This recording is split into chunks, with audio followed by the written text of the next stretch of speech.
Welcome to Daily Current Affairs Analysis video. আজি 5 সেপ্টেম্বৰ প্ৰতি বছৰে এই দিনটো আমি শিক্ষক দিৱস হিচাপে উদযাপন কৰোঁ। সকলোকে আজিৰ এই দিনটোৰ আন্তৰিক শুভেচ্ছা আমি উইজাৰ্ড এডুকেশ্যনেল ইনষ্টিটিউটৰ ফালৰ পৰা জনাইছোঁ। আজিৰ প্ৰথম টপিকটো হৈছে শুড ৰিজাৰ্ভেশ্যনছ এক্সিড 50% কেপ। এই টপিকটো GS paper 2 that is polity and governance এই টপিকৰ পৰা ইম্পৰ্টেণ্ট হয়। এতিয়া যদি আমি ইকুৱেলিটিটো চাওঁ দুই ধৰণৰ হ'ব পাৰে, এটা হৈছে ফৰ্মেল ইকুৱেলিটি আৰু এটা হৈছে সাবস্টেন্টিভ ইকুৱেলিটি। ফৰ্মেল ইকুৱেলিটিৰ মিনিং হয় treating every individual the same irrespective of their background or historical disadvantages. ইতিহাসত তেওঁলোকৰ এগেইনষ্টত কি ট্ৰিট কৰা হৈছে সেইবিলাক এই ফৰ্মেল ইকুৱেলিটিত ধৰা নহয়। ফৰ্মেল ইকুৱেলিটিত সকলোৱে সমান, ইয়াত কোনো জাত পাত ভালনাৰেবল বা হিষ্টৰিকেলি এট্ৰচিটি ফেচ কৰা কমিউনিটিবোৰক সেপাৰেটলি চোৱা নহয়। Reservation is seen as an exception to equality of opportunity. আৰু এই যিটো ফৰ্মেল ইকুৱেলিটি আছে ইয়াৰ আণ্ডাৰত ৰিজাৰ্ভেশ্যনটোক এটা এক্সেপশ্যন বুলি ধৰি লোৱা হয় আৰু এইটো লিমিটেড আৰু টেম্পৰাৰী হ'ব লাগে বুলি এই ইকুৱেলিটিয়ে কয়। দ্বিতীয় কেটেগৰী যিটো আছে সেইটো হৈছে সাবস্টেন্টিভ ইকুৱেলিটি, যিটো আমাৰ ভাৰতত আছে। ইয়াৰ মিনিং হয় providing differential treatment to disadvantage groups to correct historical and structural ইনজাষ্টিচেছ।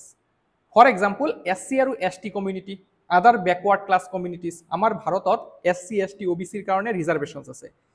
এইটো দিয়াৰ ৰেচনেলটো কি হয় যে হিষ্টৰিকেলি এই কমিউনিটিবোৰৰ এগেইনষ্টত ইনজাষ্টিচ হৈছে, যাতে ফেয়াৰ আউটকামছ আনিব পৰা যায় সেইকাৰণে সাবস্টেন্টিভ ইকুৱেলিটি প্ৰমোট কৰা হয় আৰু ভাৰতত এইটোকে আমাৰ দিয়া হৈ আছে সংবিধানত।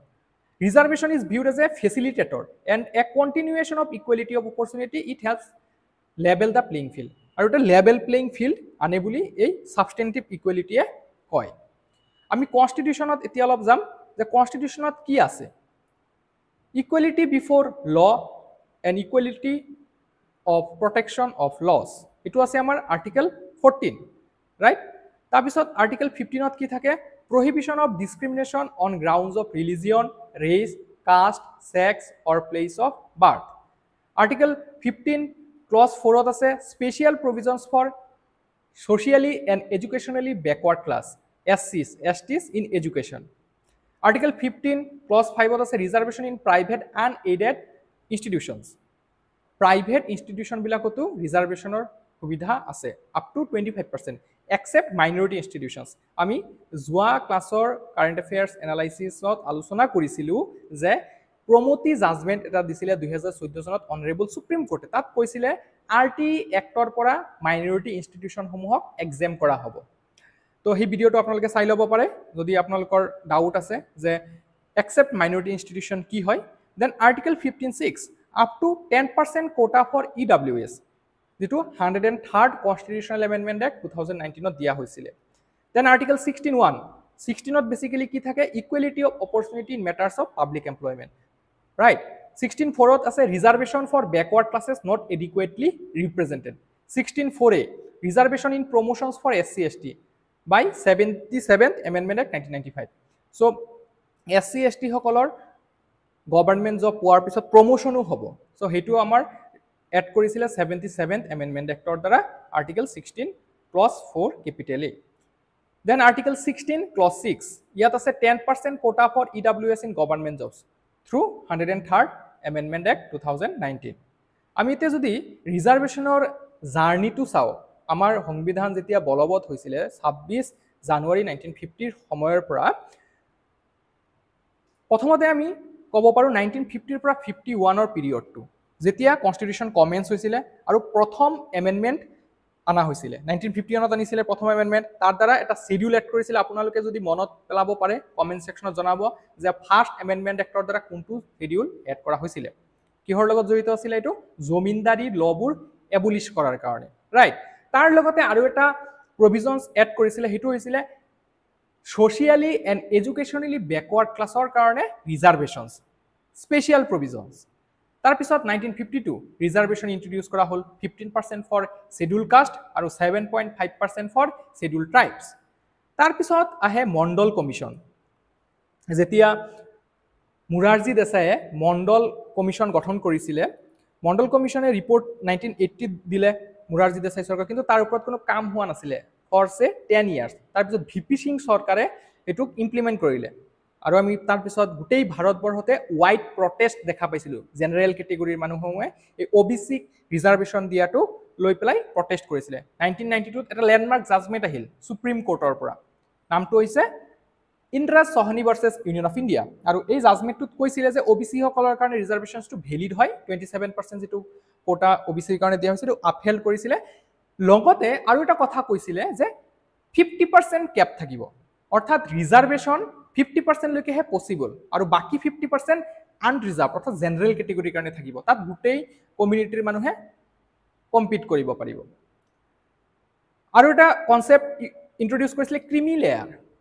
যোন এই ওবিসি সকলৰ ভিতৰতো আগবঢ়া অৰ্থনৈতিকভাৱে আগবঢ়া শৈক্ষিকভাৱে আগবঢ়া তো সেই সেকশনবোৰক এক্সক্লুড কৰা হ'ব বৰ্তমান যদি আপোনালোকে চাই 8 লাখ টকা যদি বাহিক আয় হয় তেতিয়া হেবুলক ক্ৰিমি লেয়াৰত ধৰা হয় 8 লাখ টকাৰ তলত হলেহে এনসিএল উলিয়াব পাৰে নন ক্ৰিমি লেয়াৰ সাৰ্টিফিকেট যেটো লাগে ৰাইট সেন্ট্ৰেল গভৰ্নমেন্টৰ এক্সামবোৰত তাৰপিছত সেন্ট্ৰেল গভৰ্নমেন্টৰ জববোৰৰ ক্ষেত্ৰত কিন্তু আমাৰ অসমৰ ক্ষেত্ৰত যদি চাই ষ্টেট লেভেলত সেই ৰুলটো এপ্লিকেবল নহয় এনসিএল নাথাকিলেও এপ্লাই কৰিব পাৰে ওবিসি টো একসেপ্টেবল আচ্ছা 2006 ত 93rd এমেন্ডমেন্ট এক্টৰ দ্বাৰা কি কৰা হৈছিল reservations in private educational institutions private education institution সমূহতো ৰিজাৰ্ভেশ্যন এপ্লিকেবল হ'ব এই কথাটো 93rd এমেন্ডমেন্টে কৈছিল তাৰ পিছত 103rd এমেন্ডমেন্ট এক্টে EWS that is economically weaker section প্ৰভিজনটো আনিছিলে ইয়াৰ দ্বাৰা 10% সিট জেনাৰেল কেটেগৰীৰ মানুহৰ পৰা ৰিজাৰ্ভেশ্যন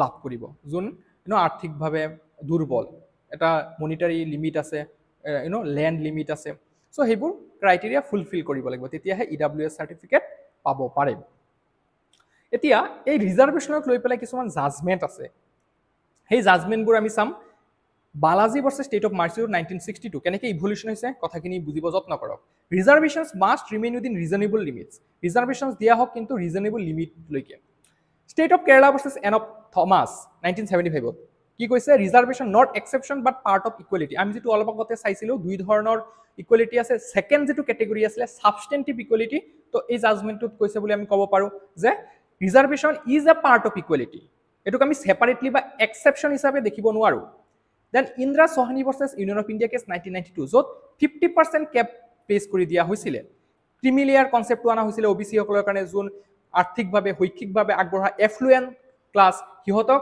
এই ওবিসি ৰিজাৰ্ভেশ্যনৰ পৰা আতৰাই ৰখা হ'ব নো ৰিজাৰ্ভেশ্যন ইন প্ৰমোশন ওবিসি সকলৰ কাৰণে কোনো ৰিজাৰ্ভেশ্যনছ নাথাকিব জবৰ ক্ষেত্ৰত যেটো আমি এসসি এসটি সকলৰ পাইছিলো 77 ৰ দ্বাৰা যেন Janhit Abhiyan versus union of India case 2022 তাত কৈছিলে ইডব্লিউএছ কোটা টু ভ্যালিড হয় যদিও একদম থিন মেজৰিটিৰ দ্বাৰা এটো সুপ্ৰিম কোৰ্টে পাস কৰিছে কিন্তু তথাপি কৈছে যে এই যেটো ৰিজাৰ্ভেশ্যন দিয়া হৈছে এটো কাষ্ট বেসড নহয় এটো জেনাৰেল কেটেগৰীৰ পৰাই দিয়া হৈছে clarified 50% ceiling applies only to caste based quotas এই যেটো ইন্দ্ৰা সোহানি কেছ 1992 ত কৈছিলে যে 50% ব্ৰেক হ'ব নোৱাৰে কিন্তু যদি আপোনালোকে গুটেখিনি ক্যালকুলেট কৰে তে অলমোস্ট 60% মান হৈ যায় ইডব্লিউএছ টু ক্যালকুলেট কৰিলে কিন্তু যেহেতু ইডব্লিউএছ টু জেনাৰেলৰ পৰা দিয়া হৈছে গতিকে এটো এই 50% ৰ ভিতৰত ধৰা নহয় বুলি সুপ্ৰিম কোৰ্টে জাজমেন্টত কৈছিলে দা 50% ক্যাপ অৰিজিন এণ্ড প্ৰেজেন্ট ষ্টেটাস আমি এতিয়া 50% ক্যাপ ৰুলটোৰ বিষয়ে জানো অলৰেডি মই কৈছো যে এটো ইন্দ্ৰা সোহানি কেছত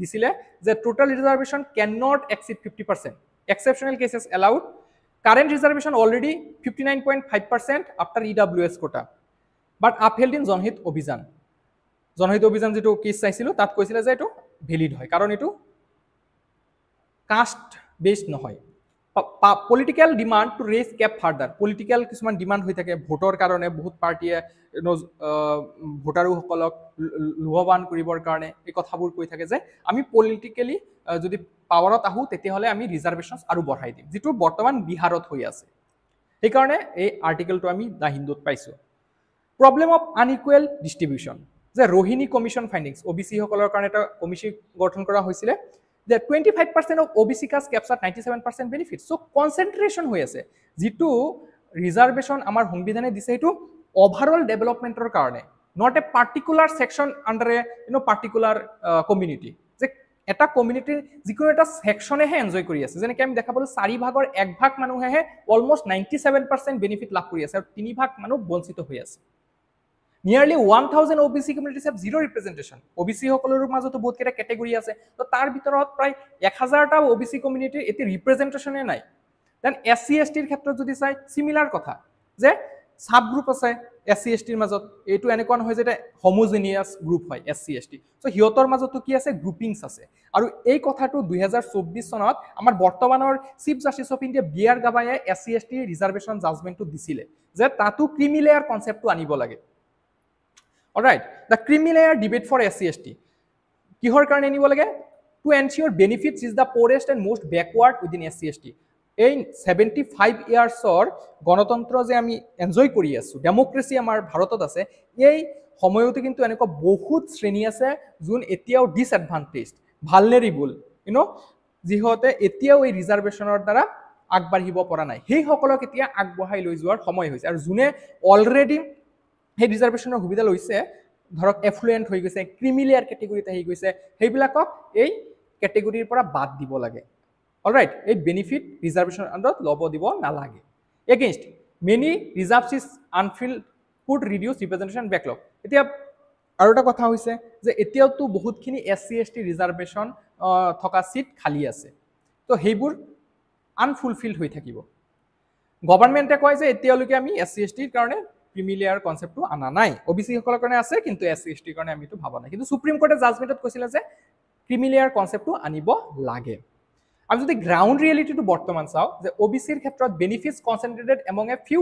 ডমিনেন্ট কাষ্ট 4 ভাগৰ 1 ভাগ সাব কাস্টেই অলমোষ্ট 97% বেনিফিট লৈ আছে SC ST ৰ ক্ষেত্ৰত demand for internal sub categorization demand উঠিছে আৰু অনাৰেবল সুপ্ৰিম কোৰ্টে জাজমেন্টটো পাস কৰিছে হয় সাব ক্যাটাগৰাইজেশন হ'ব লাগে Then EWS quota 10% exclusively for EWS that is economically weaker section from general category আৰু political demand যদি চাই 50% cap to match caste demographics আৰু 2027 চনৰ যেটো সেন্সাস হ'ব এটো প্ৰথমবাৰৰ কাৰণে caste data enumerate কৰিব লাগিব 1931 ৰ পিছত প্ৰথমবাৰৰ কাৰণে এই caste censusটোত participate কৰিব লাগিব বৰ্তমান ভাৰতৰ যিমান পপুলেশন আছে 1.5 billion plus বৰ্তমান আমাৰ জনসংখ্যা arguments to exceed the 50% cap কিয় বহুতে কয় যে 50% cap টো বহাই দিব লাগে protects under representation of the backward class এতিয়াও বহুতখিনি backward class পিছ পৰি আছে then substantive equality requires proportionality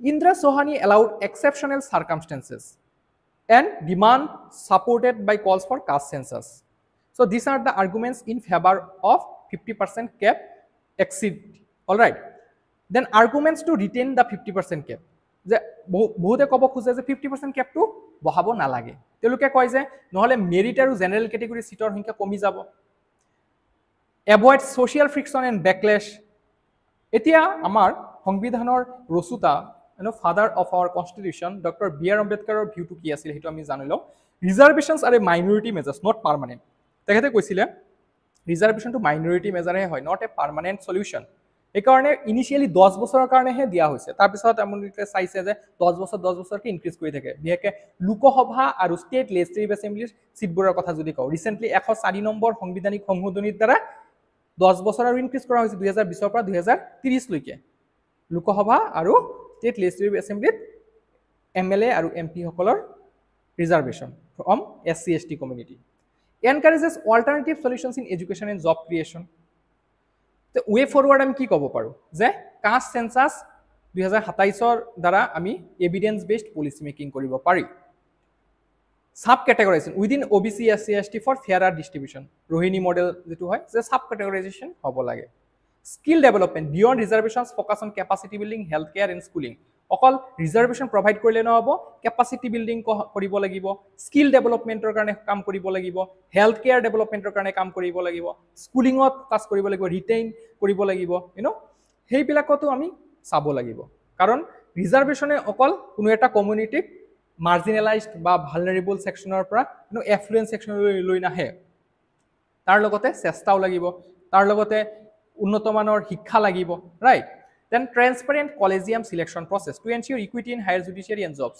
আৰু কলেজিয়াম সিস্টেমটো ট্ৰান্সপাৰেণ্ট হ'ব লাগে এইটো লৈ পেলাই ডিবেট চলিয়ে থাকে যে কলেজিয়াম সিস্টেমটো হলনি কি বেলেগ কিবা সিস্টেম আনিব পৰা যায় নেকি পাৰ্লিয়ামেণ্টে 99th কনষ্টিটিউশনাল এমেন্ডমেন্ট এক্টৰ দ্বাৰা ন্যাশনাল জুডিশিয়াল এপইন্টমেন্টস কমিশন এটা গঠন কৰিছে যেটোক ফোৰ্থ জাজেস কেস 2015 ত সুপ্ৰিম কোৰ্টে null and void that is unconstitutional বুলি ঘোষণা কৰি দিছিলে যে কি নহক এখিনি আজি আলোচনা নকৰো তাৰ পিছত ব্যালেন্সড এপ্ৰোচ ৰিজাৰ্ভেশন প্ৰভাইড কৰিব লাগে লগতে ইকোনমিক সাপোৰ্ট প্ৰভাইড কৰিব লাগে আৰু লগতে এম্পাওয়াৰমেন্ট এই তিনটাৰ আমি যদি এটা মিক্সাৰ পলিসি লও তেতিয়া হলেহে আমি কম যে আমাৰ ভাৰতবৰ্ষ আগুৱাই গৈ আছে কিয়নো আমি এতিয়াই দেখিছো যে অল 4/1 ভাগ ওবিসি কমিউনিটিয়েহে অলমোস্ট 97% বেনিফিট লৈ আছে তো ৰিজাৰ্ভেশনৰ যেটো মুখ্য উদ্দেশ্য আছিল হেতুটো সফল হ'ব পৰা নাই আপোনালোকৰ কি ভিউ পইণ্ট কমেন্ট সেকশনত জনাবচোন next topic to another important topic from GS paper 2 governance and social justice এই ডাটাবোৰ মনত ৰখা খুবেই দৰকাৰ মেইনছৰ কাৰণে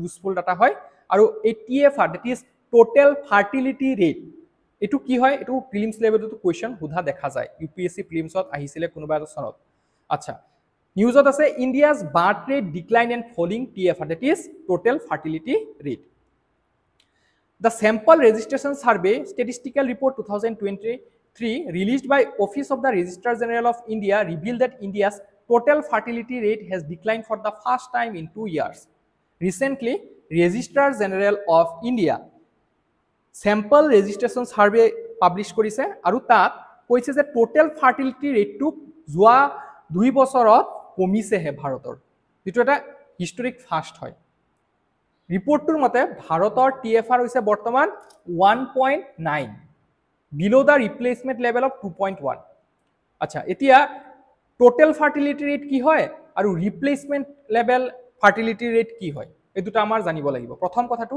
TFR মানে এজন মহিলাই নিজৰ ৰিপ্ৰডাক্টিভ সাইকেলত কিমানজন কেঁচুৱা বা শিশু জন্ম দিব পাৰে হেতু হৈছে total fertility rate the number of women a woman can give birth to in her lifetime এটু বৰ্তমান 1.9 হৈছে আৰু টোটাল যেটো আমাৰ ফাৰ্টিলিটি ৰেট অফ ৰিপ্লেসমেন্ট লেভেলটো হেতু হৈছে 2.1 অৰ্থাৎ এটু জেনাৰেশনৰ লগত জড়িত ধৰক আগৰ জেনাৰেশনটো যিমান কেইজন মেম্বাৰ আছিল এই একেখিনি মেম্বাৰে যদি নেক্সট জেনাৰেশনত আহিব লাগে তো কিমান টা কেঁচুৱা জন্ম দিব লাগিব that is da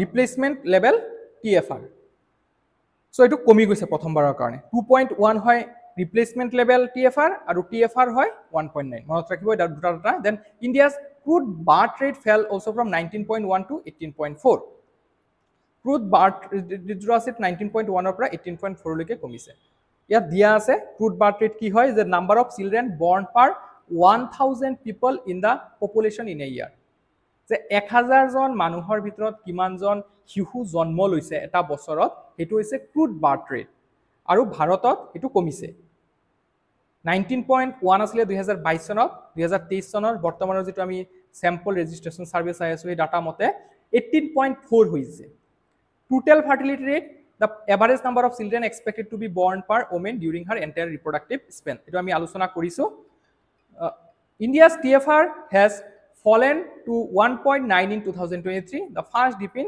2 years replacement level TFR the average number of children each woman needs to give birth for one generation to replace the other which is 2.1 this is the replacement level TFR and the earlier one was total fertility rate so concept to মনত ৰাখিব ইয়াৰ ওপৰত question হগনাই আহা দেখা পোৱা যায় আমি ৰিজনাল পিকচাৰটো চাও highest crude birth ratio আছে বিহাৰত 25.8 আৰু লোয়েষ্ট CBR আছে তামিলনাডুত 12 then highest TFR among large states বিহাৰত আছে 2.8 আৰু লোয়েষ্ট TFR আছে দিল্লীত 1.2 states above replacement level TFR এটা হৈছে বিহাৰ উত্তৰ প্ৰদেশ মধ্য প্ৰদেশ ৰাজস্থান ছত্তীশগড় তো আমি দেখা পাইছো যে নৰ্দাৰ্ণ ইণ্ডিয়ান ষ্টেটবোৰত TFR হাইয়েষ্ট হয় বাহিছেহে অৰ্থাৎ জনসংখ্যা বাহিছে আমি এটো ক'ব পাৰো states below replacement level TFR একেটা 18টা ষ্টেট আৰু ইটুহে যেনেকে Delhi West Bengal Tamil Nadu Maharashtra early population rising sorry, I mean elderly population rising. বৃদ্ধ মানুহৰ সংখ্যা বাঢ়ি গৈ আছে. The proportion of elderly people above 60 years increased to 9.7% in 2023. So আমি demographic dividendৰ কথা আমি পঢ়ি থাকো, right? যে India is currently the youngest country in the world. কিন্তু এটো বেছি দিন সময়লৈকে তো নাথাকে.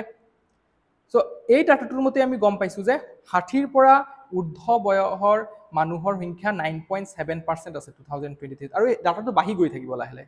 Kerala reported the highest elderly population at 15% আৰু বেছি বৃদ্ধ মানুহৰ সংখ্যা আছে কেৰালাত 15%. Then Assam, Delhi আৰু ঝাৰখণ্ডত কম হয়, আসামত 7.6, দিল্লীত 7.6, ঝাৰখণ্ডত 7.7. Implications কি হয় এই ডাটাটোৰ? A TFR below the replacement level indicates India is moving towards population stabilization. So আমি এটা কথা ক'ব পাৰো যে যেহেতু TFR to replacement level TFR তকে কমিছে 2.1 ৰ পৰা 1.9 ৰ লগত কম্পেয়াৰ কৰক তে আমি ক'ব পাৰো যে পপুলেশন ষ্টেবিলাইজেশন হৈ আছে ভাৰতত. States with higher TFR in the north would continue to face pressure on health, education and employment resources. আচ্ছা এতিয়া যিখিনি আমি ৰাজ্য দেখা পালো একচুয়ালি ছত্তীশগড়, মধ্যপ্ৰদেশ, উত্তৰ প্ৰদেশ, বিহাৰ এইবিলাকত TFR ৰেটটো বেছি আছিল। তো ইয়াৰ দ্বাৰা কি হ'ব? এইবিলাক পাব্লিক হেলথ ফেসিলিটি আছে, এডুকেশনাল ইনস্টিটিউশনবোৰ আছে, এমপ্লয়মেন্ট ৰিসোৰ্স আছে, তাৰ ওপৰত প্ৰভাৱ পৰিব negatively. States with lower TFR and higher elderly populations may experience an increasing burden of healthcare and social security. আৰু যিকেইটাত TFR কম আছে সেইকেইটাৰ কাৰণে কিন্তু সমস্যা এটা আছে যে হেলথকেয়াৰ আৰু সোশ্যাল সিকিউৰিটি কাৰণে স্কিমস পলিচিজ ল'ব লাগিব, কাৰণ যেতিয়া বৃদ্ধ হৈ যাব মানুহজন তেনে পেনশনৰ প্ৰভাইড কৰিব লাগিব, ৰাইট? আয়ুষ্মান ভাৰত, জন আৰোগ্য যোজনা যেটো ভাৰত চৰকাৰে লঞ্চ কৰিছে সেইবোৰ আৰু বেছিকে প্ৰভাইড কৰিব লাগিব, right? The demographic shift suggests India will face challenges similar to aging societies with fewer working age individuals supporting more dependence. So এই যেটো demographic shift হৈ গৈ আছে এটোৱে বুজায় যে ভাৰতৰ অহা দহক নেক্সট দহকত কিছু সমস্যাৰ সন্মুখীন হ'ব লাগিব আৰু যাৰ কাৰণে এতিয়াৰ পৰাই পলিচিসমূহ তেনেকৈ আমি ডাটা ড্ৰিভেন হ'ব লাগে। Then concerns. Regional imbalance in fertility may create uneven development pressures. Rapid decline in TFR could lead to workforce shortages in the long run. যেটো বৰ্তমান জাপানত আমি দেখা পাই আছো। জাপানত TFR হৈছে 1.25 আৰু কোৰিয়া, সাউথ কোৰিয়াত 0.75। তেনেকৈ আপুনি ইউৰোপতো দেখা পাইছে, ফ্ৰান্সত যে TFR ৰেটটো কমি গৈ আছে। The old is moving towards a aged old. A growing elderly population will need more investment in geriatric care, pensions, and social support systems. The delay in publishing CRS and MCCD data highlights concerns about transparency and availability of demographic data for policy making. আচ্ছা, CRS আৰু MCCD data to এতিয়াও Register General of India publish কৰা নাই, অকল SRS যেটো আছে Sample Registration Survey এইটোহে release কৰিছে। সো এই টপিকটোৰ পৰা প্লিমছৰ কাৰণে দুটা কোৱেশ্চন দিছে, চাওচোন কি আছে। Consider the following statements regarding the SRS statistical report 2023. India's total fertility rate has declined to 1.9 in 2023, the first dip in 2 years. Yes. Agote, আমি যদি চাও আৰু এটা ডাটা কম্পেয়াৰ কৰিম 2.1 total fertility rate. তো এতিয়া total fertility rate 1.9 হয় আৰু replacement level to হয় 2.1. Replacement level TFR is considered 2.1 children per woman. Yes. এই দুটা শুদ্ধ। Bihar reported the lowest TFR. No. Bihar actually highest TFR show কৰিছে, so এটো ভুল। 1 and 2 is the correct answer. Next question কি হুদা হৈছে, which of the following states reported the highest total fertility rate in 2020 according to sample registration survey? The correct answer is Bihar. Next topic to is NIRF rankings 2025, that is National Institutional Ranking Framework. All right, আৰু top কৰিছে IIT Madras. তো চাও কি আছে, the National Institutional Ranking Framework 2025 was released by the Ministry of Education. কোনে release কৰে? Ministry of Education. IIT Madras secured the overall position for the 7th straight year and Best Engineering Institute for 10th year. যে 7 বছৰ ধৰি IIT Madras top কৰি আছে আৰু যোৱা 10 বছৰ ধৰি এটো বেষ্ট ইঞ্জিনিয়াৰিং ইনষ্টিটিউট হিচাপে স্বীকৃতি পায় এই NIRF ৰেংকিংৰ মাজেৰে। Union Education Minister Dharmendra Pradhan raised concerns about the peer perception parameter. ইয়াৰ বিষয়ে আমি বিতংভাৱে আলোচনা কৰিম। এই যেটো NIRF ৰেংকিং হয় ইয়াৰ কাৰণে কিছুমান প্যাৰামিটাৰ বিশ্লেষণ কৰা হয়, তাৰ ভিতৰত এটা হৈছে peer perception আৰু হেতুক লৈ পেলাই কন্ট্ৰোভাৰ্সি হৈ থাকে আৰু আমাৰ এডুকেশন মিনিষ্টাৰ বৰ্তমান ইউনিয়ন লেভেলত হৈছে ধৰ্মেন্দ্ৰ প্ৰধান, তেখেতে ক্ৰিটিসাইজো কৰিছে, সাজেষ্টিং ৰিফৰ্মস ফৰ মোৰ ইনক্লুসিভ ৰেংকিংস। আৰু বাকি ক্যাটেগৰিত যদি চাই আপোনালোকে ইউনিভাৰ্সিটি টপ কৰিছে IISc Bengaluru, that is Indian institute of science এটো first for 10th year, university ranking এইটো হয় ৰিচাৰ্চ ইনষ্টিটিউচনৰ ক্ষেত্ৰত IISc বেংগালুৰুৱে আছে মেনেজমেণ্টৰ ক্ষেত্ৰত IIM আহমেদাবাদে স্থান পাইছে ফাৰ্ষ্ট পজিশ্যন দেন মেডিকেলত হৈছে এইমছ নিউ দিল্লী ফাৰ্মাচীত জামিয়া হামদাৰ্দ নিউ দিল্লী দেন আৰ্কিটেকচাৰ প্লেনিঙত IIT ৰুৰ্কি কলেজৰ ক্ষেত্ৰত Hindu college Delhi then national law school of India university Bengaluru state public services state public ইউনিভাৰ্চিটিৰ ক্ষেত্ৰত পাইছে যাদৱপুৰ ইউনিভাৰ্চিটি কলকাতা অপেন ইউনিভাৰ্চিটিত পাইছে ইগনোৱে NIRF কি হয় 2015 চনত মিনিষ্ট্ৰী অফ এডুকেশ্যনে লঞ্চ কৰিছিলে it provides a national framework for ranking higher education institution higher education ইনষ্টিটিউশ্যনসমূহক ৰেংকিং কৰিবৰ কাৰণে এই ৰিপৰ্টটো পাব্লিছ কৰা হয় objective is to benchmark quality across teaching research outcomes inclusivity and perception এইকেইটা পেৰামিটাৰৰ ভিত্তিত এই ৰেংকিংটো কৰা হয় চ' এই চাওক teaching learning and resources TLR এইটো এটা পেৰামিটাৰ হয় research and professional practice then graduation outcomes graduation কৰাৰ পিছত কেনেকুৱা আউটকাম হ'ল চাকৰি বাকৰি পাইছেনে নাই ক'ৰবাত কৰ্মসংস্থাপন হৈছেনে নাই দেন আউটৰিচ এণ্ড ইনক্লুচিভিটি আৰু এটা হৈছে পাৰচেপশ্যন ইনক্লুড পিয়াৰ পাৰচেপশ্যন এইটো মানে বাহিৰৰ মানুহৰ লগত কথা পাতিলে সেই ইনষ্টিটিউটৰ বিষয়ে কি কয় তো তেনেকুৱা পাৰচেপশ্যন চ' এইটোক লৈ পেলাই ডিবেটটো হয় যে এইটোক আমি ৱেইটেজটো কমাই দিব লাগে কাৰণ ইয়াৰ দ্বাৰা আৰ্বান এৰিয়াছত থকা ইনষ্টিটিউটবিলাক বেনিফিট পায় compared to say suburban or rural areas. Empower reputation and academic standing.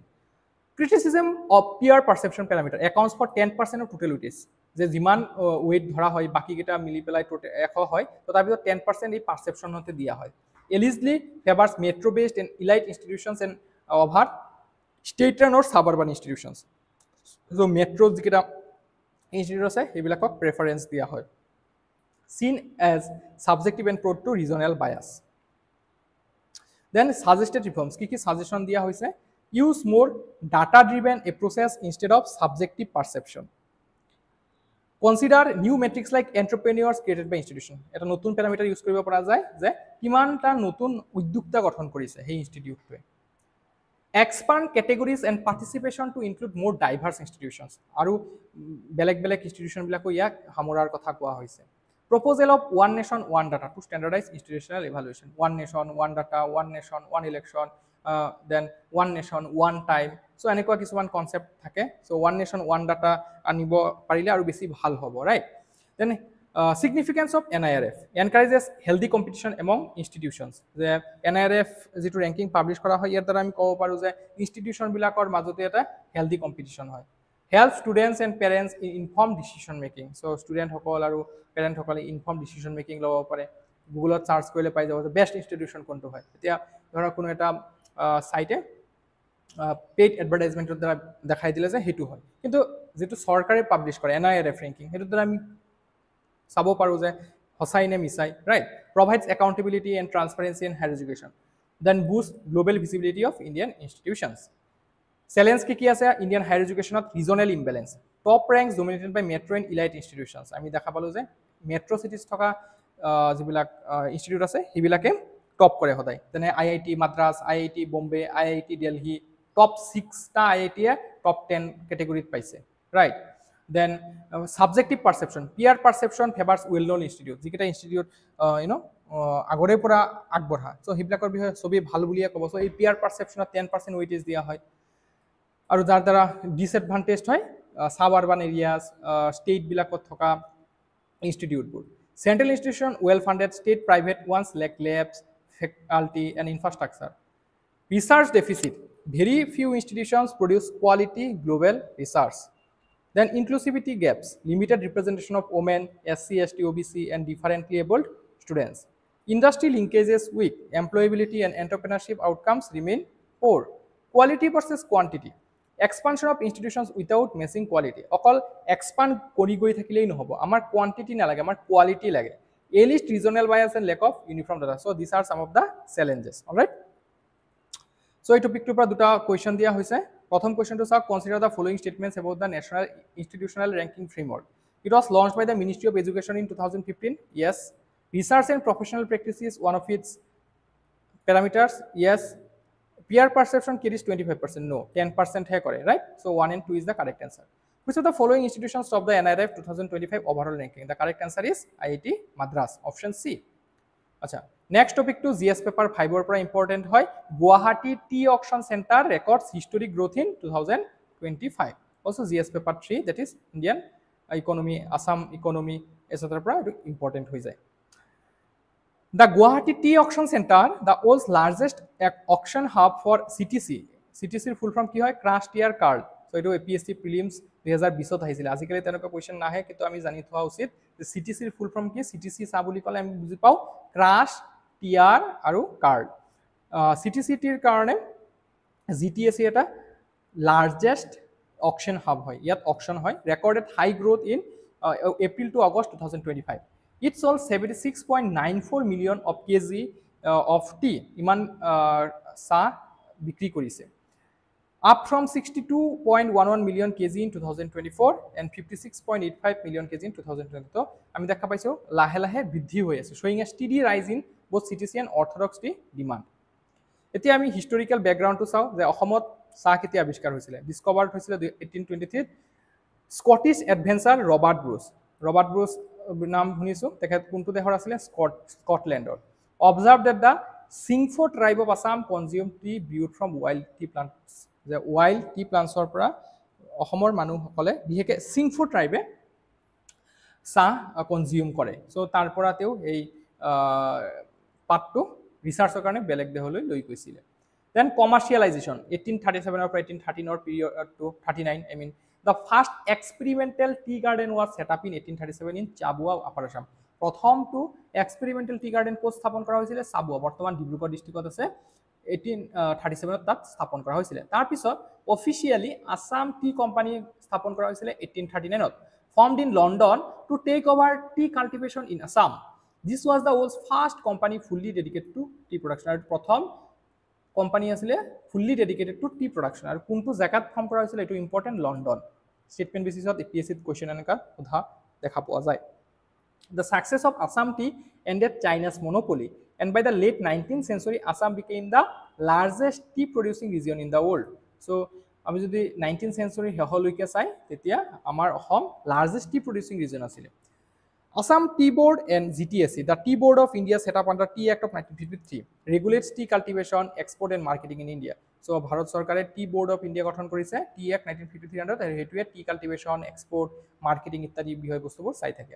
To organize trade better, the Guwahati Tea Auction Center was established in 1970. আৰু এটা ইম্পৰ্টেন্ট কোৱেশ্চন হ'ব পাৰে যে Guwahati Tea Auction Center কেতিয়া এষ্টাবলিশ কৰিছে 1970 Guwahati Tea Auction Center quickly grew into largest auction center for CTC tea globally, that is a crash tier card, providing a transparent platform for buyers and sellers. Regional picture and growth. GTSC is the largest auction center for CTC tea globally. CTC teas dominate sales volumes, while orthodox teas, though similar in volume, has higher prices.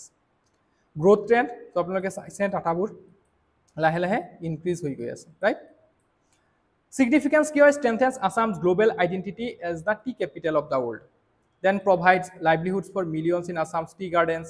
বহুতৰ কাৰণে এটা জীৱন নিৰ্বাহৰ সুযোগ ওলালে right T গাৰ্ডেন্সত অৰ কৰা chance বহুতে পাব আমাৰ অসম চৰকাৰে বহুত কেইটা স্কিম লঞ্চ কৰিছিল এটি কলি দুটি পাত then ensure structured pricing through auction reducing middleman সেতে মিডলম্যানৰ দৰকাৰ নপৰে ডাইৰেক্টলি অকশনত পাৰ্টিসিপেট কৰিব পাৰে টি গ্ৰোৱাৰ খিনিয়া supports India's tea exports amid shifting global tariff policies. So, এই টপিকটোৰ পৰা প্ৰিলিমছৰ কাৰণে দুটা কোৱেশ্চন দিয়া হৈছে এক number the Assam Tea Company, the first company fully dedicated to tea cultivation, was formed in 1839, right? Then consider the following statements about Guwahati Tea Auction Center. It was established in 1970. Yes, it is the world's largest auction center for CTC tea. Yes, it functions directly under the Assam Tea Board. No, Assam Tea Board no hoy, India Tea Board hoy, right? 1 and 2 only is the correct answer. So, আজি আমি ক্লাসটো ইয়াতে সামৰিছো। Thank you.